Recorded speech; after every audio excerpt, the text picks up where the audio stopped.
우리는 사람을 변화시키려고 노력을 많이 하지만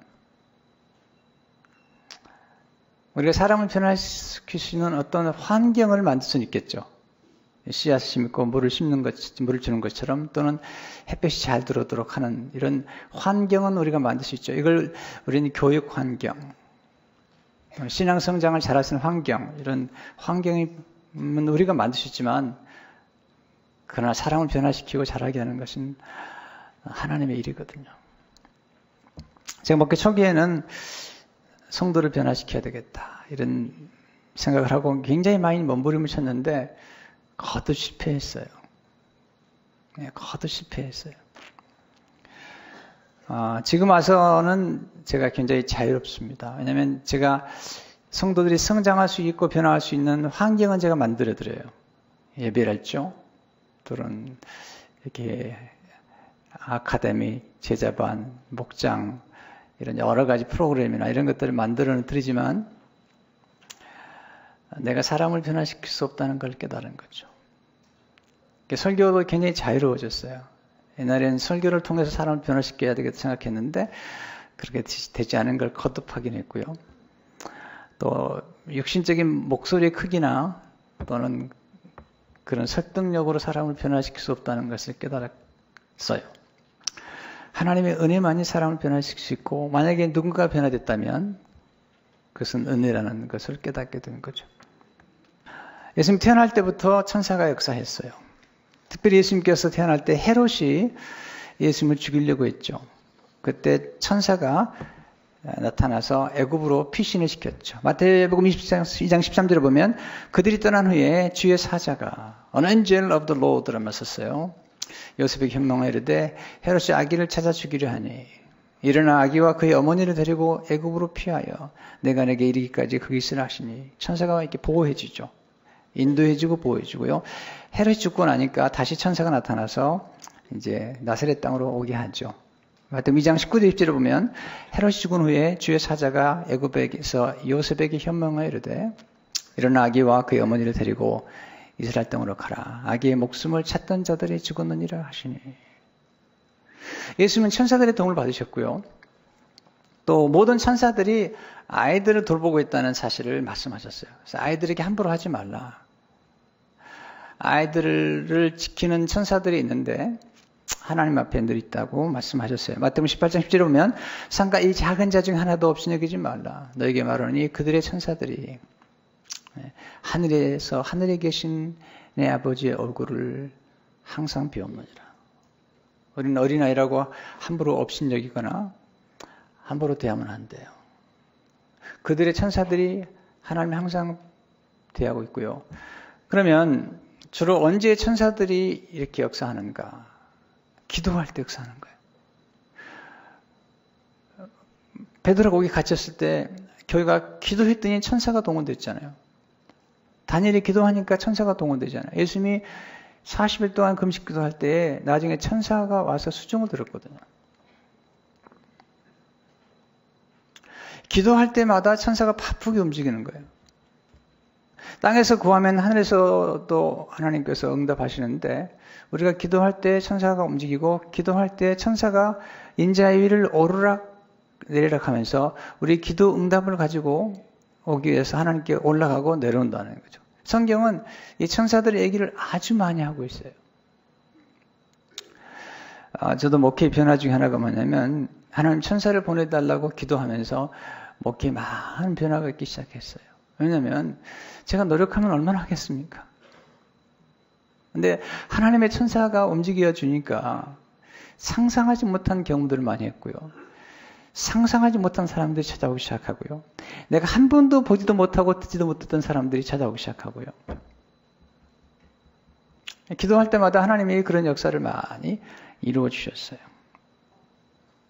천사는 예수님의 일을 하기 위해서 수종을 드는 예수님의 종이에요. 히브리서 보게 되면. 그런데 히브리서와 성경 전체는 이 천사 이야기를 참 많이 하죠. 저는 기도를 할 때마다 하나님 천사를 보내달라고 기도해요. 매일 밤 기도해요. 하나님 새벽 기도에 천사를 움직여 주십시오. 주일마다 하나님 천사를 움직여 주십시오. 또 우리 성도들을 위해서, 우리 성도들의 사업과 자녀를 위해서 하나님 천사를 동원해 주십시오.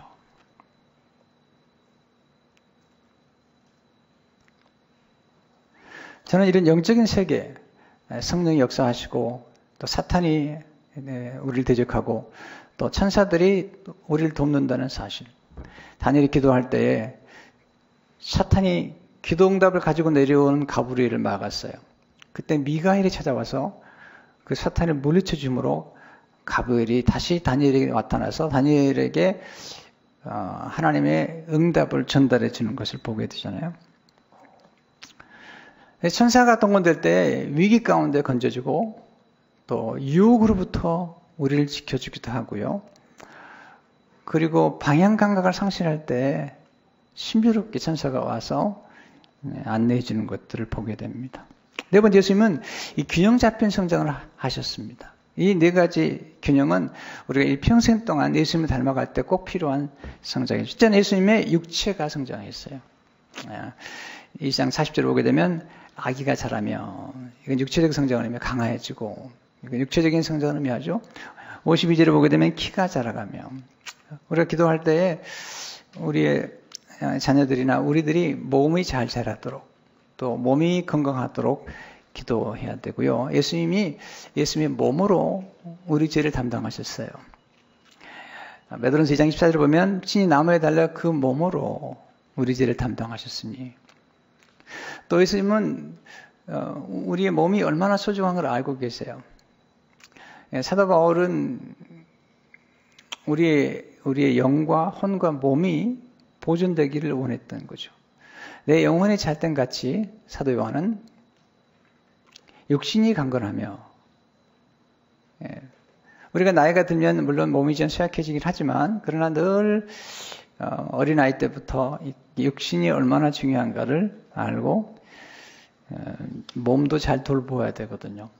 성경은 육신을 정죄하지 않습니다. 육의 성향, 죄를 지려는 육적인 성향에 대해서 얘기하고 있지, 우리 몸은 거룩한 거예요. 두 번째, 예수님의 지혜가 성장했다는 거죠. 40절에 보면 지혜가 충만하며, 지혜가 점점점 충만해져 간다는 거죠. 52절에 보면 지혜와 키가 자라가며, 지혜도 자라는 거예요. 지혜가 점점 많아지는 거죠. 특별히 예수님은 이 지혜 안에 지식도 담겨 있는 거거든요. 골로새 2장 3절에 보면 그 안에는 지혜와 지식의 모든 보화가 감추어져 있느니라. 예수님의 지혜가 점점 자라고 점점 성장했는데, 그럼 예수님의 지혜는 어떻게 성장했는가? 예수님이 12살 때에 성전을 방문해서 그 당시에 랍비들, 선생님들을 만나서, 영적 스승들을 만나서 나눴던 질문과 대답 속에 우리 지성이 어떻게 개발되고 지혜가 충만해지는가를 알게 되죠. 누가복음 2장 46절 47절을 보면 사울의 성전에서 만난 지 12살 때 얘기입니다. 그가 선생들 중에 앉으사 그들에게 듣기도 하시며 묻기도 하시니 듣는 자가 다 그 지혜와 대답을 놀랍게 여기더라. 어떻게 지혜를 얻으셨죠? 첫째로 예수님은 선생님들을 통해서 지혜를 얻으신 거죠. 그가 선생들 중에 앉으셨다. 예수님은 지혜를 얻는데 반드시 선생님이 필요하다는 것을 알게 된 거죠. 좋은 스승이 참 중요한 거예요. 예수님이 겸손하시잖아요. 하나님의 아들이신데 육의 몸을 입고 오셨기 때문에 스승이 필요하다는 것을 알았잖아요. 또 예수님 자신이 선생님이셨잖아요. 그러니까 우리가 지혜를 얻으려면 반드시 훌륭한 스승을 만나야 되고, 또 우리 자녀들을 위해서 기도할 때마다, 또 우리 스스로가 기도할 때마다 훌륭한 스승을 위해서 기도해야 됩니다. 저는 목회기를 들으면서 훌륭한 멘토를 만나게 달라고 기도했어요. 참 감사하게도 이동훈 목사님 같은 분, 화영주 목사님 같은 분, 또 리처드 파스터나 달라스 윌라드 같은 이런 분들을 제가 스승으로 만나게 됐어요. 정말 감사해요. 그래서 스승이 된 사람들은 이제 정말 자기가 배운 것들을 정말 전수해 줄 수 있는 좋은 제자를 만나도록 기도해야 돼요. 제가 어제는 문득 그런 기도를 드렸습니다. 하나님, 내 남은 생애 가운데 내가 가진 모든 걸 다 전해줄 수 있는 그런 젊은 제자를 만나게 해주세요. 내가 가진 모든 걸 다 전수해 줄 수 있는 그런 젊은 목회자를 만나게 해주세요. 누굴지 모르지만, 물론 우리 부목사님들에게 내가 모든 걸 다 전해주지만, 우리 부목사뿐만 아니라 하나님 내 생애, 앞으로 남은 생애, 내 남은 목회 가운데 나의 모든 가진 그동안에 내가 하나님 주신 내게 주신 것과 내 스승들을 통해서 배우게 한 모든 것들을 내가 아낌없이 나눠줄 수 있는, 여러분, 제자의 가장 큰 영광은 좋은 스승을 만나는 거고요. 그 스승의 가장 큰 영광은 자기의 모든 것을 아낌없이 전해줄 수 있는 그런 제자를 만나는 거잖아요. 여러분, 연주자들을 보면요, 탁월한 연주자들은 훌륭한 제자를 만나면 집에 데려다 키웁니다. 그냥 바이올린, 첼로를 비롯해가지고 피아노뿐만 아니라 탁월한 제자를 만나면 아낌없이 쏟아줍니다. 이렇게 하시면서 이 역사는 계속해서 훌륭한 스승과 제자와의 관계 속에서 발전하는 것처럼, 이제 우리 성도님들도 이제는 연세가 지긋하시면 그동안의 경륜과 무르익은 지혜를 이제 제자들에게, 또 이제 막 올라오는 젊은 후배들에게 또는 자녀들에게, 손주들에게 아낌없이 나눠줄 수 있으면 좋겠어요.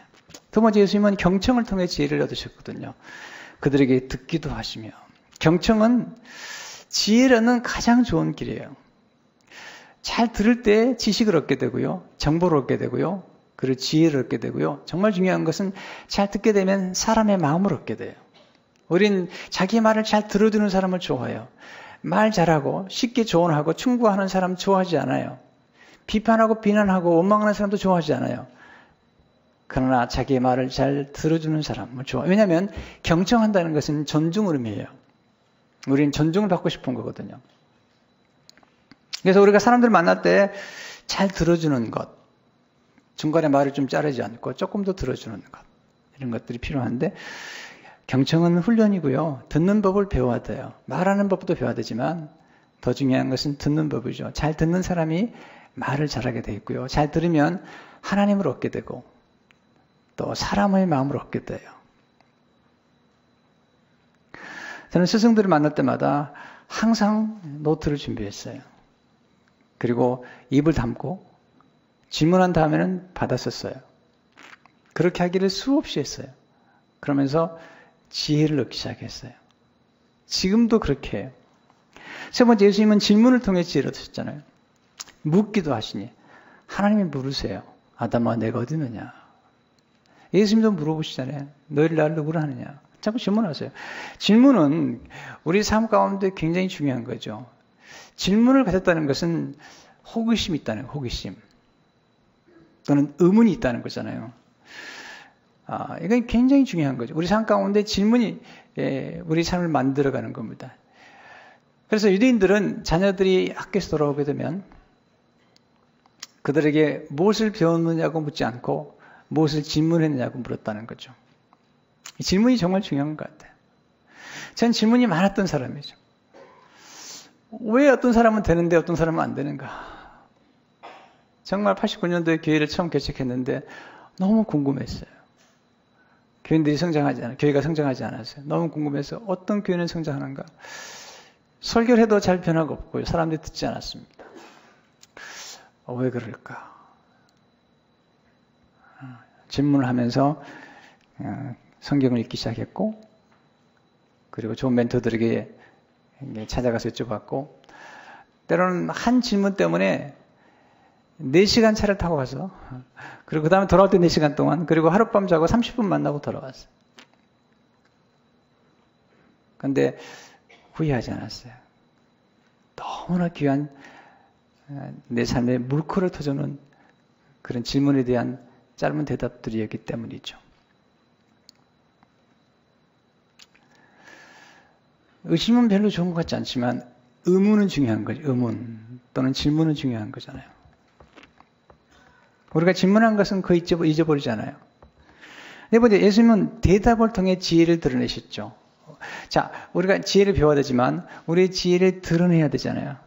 사람들에게 지혜롭구나. 참 저분 참 지혜로운 분이에요. 어떻게 할 수 있죠? 우리가 하는 대답을 통해서 할 수 있는데, 듣는 자가 다 그 지혜와 대답을 놀랍게 여기더라. 제가 그 당시에 랍비들이 예수님께 질문을 하는 거죠. 여러분, 질문을 우리가 받으면 그 질문에 대한 정확한 해석을 해주셔야 되거든요. 질문이 무슨 뜻인지 잘 들어야 돼요. 그 다음에 질문에 대한 그런 질문을 들은 다음에는 그 질문에 대한 그 이해와 분별이 필요하거든요. 그리고 적합한 대답을 할 수 있어야 돼요. 그런 사람들에게 감동을 주는 거예요. 여기서 질문에 대한 대답한다는 것은 표현을 잘한다는 거예요.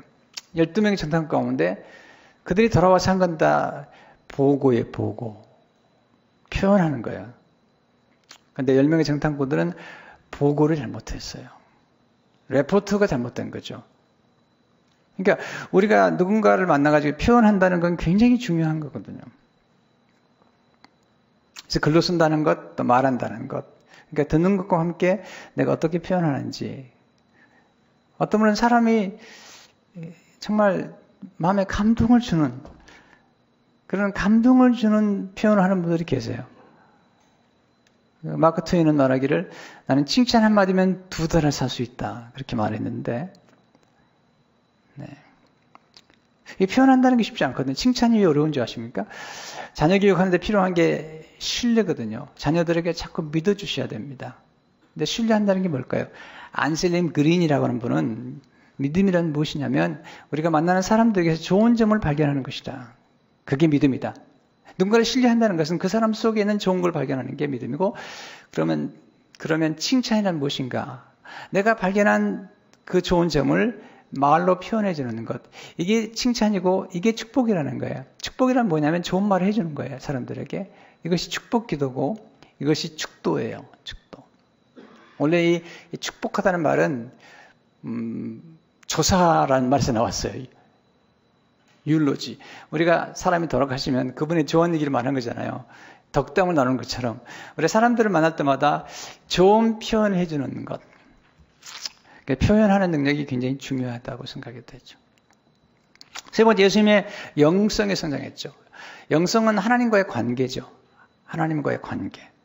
52절을 보니까 예수는 지혜와 키가 자라가며 하나님과 사람에게 더욱 사랑스러워 가시더라. 이건 관계의 영성이거든요.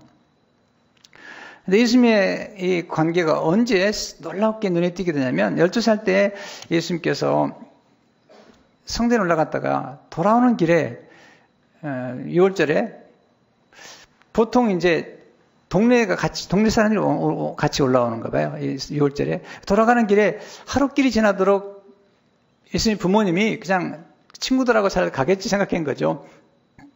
안 보이니까 다시 성전에 예루살렘 올라보니까 성전에 계시는 거죠. 그때 부모님이 그렇게 얘기하죠. 요한복음 48절에 보면 그의 부모가 보고 놀라며 그의 어머니는 이르되 아이야 어찌하여 우리 이렇게 하였느냐 보라 내 아버지와 이건 요셉을 얘기하는 거예요. 육신의 아버지죠. 그 당시에.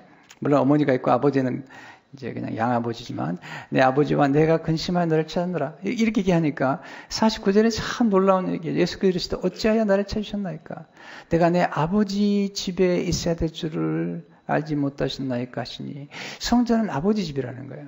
그리고 하나님의 아버지가 하늘에 계신 아버지가 아버지라는 거죠. 자, 여기서 우리 인간이 영적인 각성을 하는 순간이 있는데 그것은 반드시 육신의 아버지가 아니라 하늘에 계신 아버지, 하늘에 계신 아버지를 만난 경험. 하늘에 계신 아버지를 만나는 경험을 할 때에 영성이 시작이 되는 거예요. 영적 각성이 이루어지는 거죠. 저는 예수 믿기 전까지는 육신의 아버지밖에 몰랐잖아요. 그러다가 고등학교 1학년 때 예수를 영접하고 하늘에 계신 아버지를 만나게 된 거죠. 그 아버지가 얼마나 부유하신지, 얼마나 능력이 많으신지. 하나님의 아버지와의 관계를 가지면서 내 삶이 정말 달라지기 시작했어요. 영적인 각성이 이루어지기 시작했어요.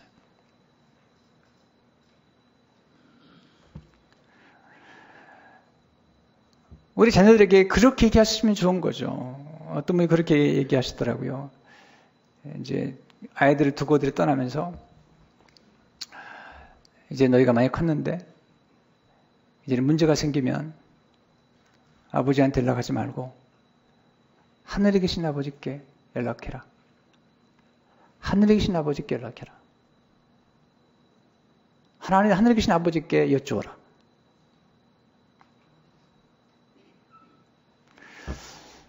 이야, 놀라운 거죠.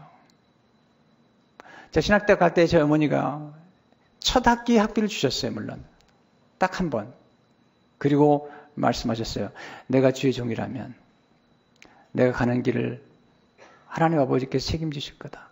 네가 정말 주의 종이라면 너를 종으로 부르신 하나님이 너의 책임을 질 것이다. 라고 말씀하셨어요. 저는 하나님 아버지께 기도하기 시작했어요. 그리고 하나님은 성실하게 신학대 졸업할 때까지 성실하게 공급하셨어요. 성실하게. 아니, 지나간 수십 년 생활 동안 내 하나님 앞에 기도할 때마다 하나님은 성실하게 응답하셨어요. 예수님께서 아버지 하나님과의 관계를 깊게 하기 위해서 하셨던 훈련은 딱 두 가지 있어요. 첫째는 말씀 훈련 하셨어요. 말씀. 누가복음 4장 10절을 보면 예수께서 잘 하신 곳 나사렛에 이르러서 한 세기에 늘 하시던 대로, 이것이 거룩한 습관이에요. 늘 하시던 대로 영성 훈련이죠. 회당에 들어가서 성경을 읽으려고 서심해요. 그러니까 성경 읽고 예수님 암송하셨어요. 마귀를 대적할 때도 암송하셨고요. 그리고 십자가에 죽으실 때 성경을 암송하셨어요. 영성의 깊이를 더해가는 거 이거밖에 없어요. 두 번째는 기도 훈련을 하셨어요. 누가복음 22장 39절 41절을 보면 예수께서 나가서 습관을 따라. 이게 영성 훈련이에요. 습관이에요. 감람산에 가심에 제자들 따라갔더니 그들을 떠나 돌 던질 만큼 가서 무릎을 꿇고 기도해요. 여러 가지 훈련이 있지만 그중에 말씀과 기도의 영성 훈련을 통해서 영성이 깊어지는 거죠. 네 번째, 예수님의 인간관계가 점점 성장했어요. 52절에 보면 예수는 지혜와 키가 자라가며 하나님과 사람에게 더 사랑스러워 가시더라. 인성, 사람과의 관계, 사회성에서 사랑스러워 가셨다. 자, 인간관계 핵심 뭘까요? 사람들에게 사랑스러워 갔다라는 것은 뭘 의미할까요? 성품이에요, 성품. 그럼 예수님의 성품의 두드러진 성품의 특징이 첫 번째가 순종이잖아요. 이 사건 위에 51절을 보게 되면 예수께서 함께 내려가서 나사렛에 이르러 순종하여 받드시더라. 그 어머니는 이 모든 말을 마음에 두니라. 첫 번째 가장 중요한 성품은 순종이라는 거죠. 자, 우리가 다음 주에 부모 공경에 대한 설교를 드릴 거예요. 근데 부모를 공경하려면 공경이 먼저가 아니에요. 순종이 먼저예요. 순종하지 않고는 공경할 수 없어요. 여러분, 어린아이가 어떻게 공경을 하겠어요? 공경하다는 것은 부모님의 필요를 채워드리는 거예요. 또 부모님의 이름을 높여드리는 거예요. 어린아이 때는 그걸 모르는 거예요. 어린아이 때 먼저 배울 게 뭐냐? 부모님의 말씀에 순종하고 하나님 말씀에 순종하는 거죠. 순종이 먼저예요. 하나님 앞에 순종하는 훈련을 시키는 게 먼저죠. 아니, 부모가 하나님 말씀 앞에 순종하는 게 먼저죠. 바로 거기서부터 예수님의 온유와 겸손이 나오죠. 마태복음 10장 20절에 보면 나는 마음이 온유하고 겸손하다. 여기서 다른 사람 배려하는 게 나오고 예수님께서 하나님 아버지를 공경하게 되잖아요. 이렇게. 그래서 우리는 이 균형을 잘 이루어서 우리 스스로도 일평생 동안 성장해야 돼요. 특별히 성품이라는 것은 평생 동안 성장하는 것 같아요. 그래서 여기 균형을 이룰 때 몸이 건강하고 또 지혜가 계속 자라야 돼요. 어른이 되셔도 지혜는 계속 자라야 돼요.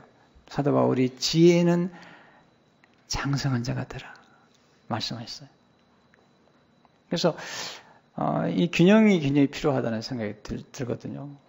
그러니까 우리가 나이가 들어가도 끝없이 성장할 뿐만 아니라 여러분들이 이제 여기 어른들이 많으신데 어른이 되신 다음에는 여러분이 가지고 있는 가운데 가장 소중한 신앙의 진리들을 잘 가르치기 필요해요. 저는 요즘 한국 교회를 보면 이민교회를 보면 너무 안타까운 게 너무 사나워졌어요. 온유함이 없어요. 교회들이요. 그리고 사랑은 허다한 죄를 덮고 품는 것인데 그게 없어졌어요.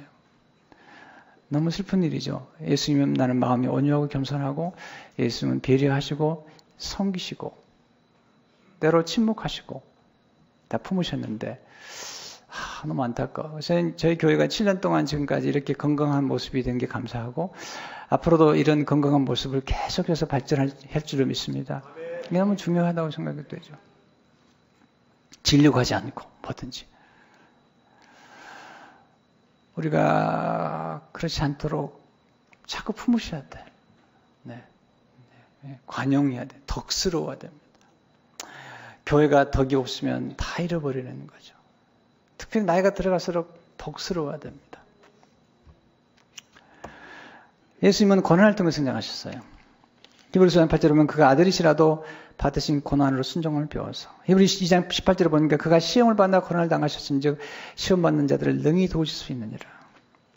우리 자녀를 키울 때 뭐 너무 고생시키지 않으려고 그러잖아요. 근데 그게 건강한 게 아닙니다. 저는 어릴 적에 가난과 고난이 저를 만들었다고 생각해요. 시편 119편 71절에 보면 고난당한 것이 내게 유익이라 이로 말미암아 내가 주의 윤리들을 배우게 되었나이다. 여러분 인생에서 고난이라는 것은 우리를 겸손하게 만들고 우리를 온유하게 만들고 우리를 더 지혜롭게 만드는 거잖아요. 우리가 예수님 우리가 예수님을 배우는 것처럼 좋은 게 없잖아요. 요즘 제가 설교를 결론을 맺을 때마다 예수님 얘기를 하니까 누가 그러더라고요. 목사님 꼭 결론에 예수님 얘기를 하네요. 그런데 내가 그랬습니다. 우리 신자들이 나에게 왜 나를 밥 먹여주지 않냐고. 예수 얘기해달라고 밥 먹여주는데 내가 예수님 얘기하는 거 당연하지 않냐고. 내가 누구 얘기를 하는 얘기냐고 도대체. 나에게 성도들이 예수 말해달라고 예수 증거해달라고 사례비 주는 건데 내가 누구를 전하겠냐고. 미쳤냐고. 성도 여러분, 예수님밖에 이 세상에 소망이 없어요. 여러분, 이 세상에 어떤 교육도 지금은 다 경쟁적인 교육을 만들었어요. 아이들이 쉬지를 못해요. 다 경쟁. 그래서 학생이 50명이면요, 다 경쟁하기 때문에 다 적이에요, 적. 이 성품이 무너지고 말았습니다. 슬픈 일인 것입니다. 우리는 다시 돌아가야 됩니다. 예수님께로. 그리고 우리 모두가 예수님께로 돌아가서 점점 더 성장해지는 저와 여러분 되시기를 주의 이름으로 축원합니다.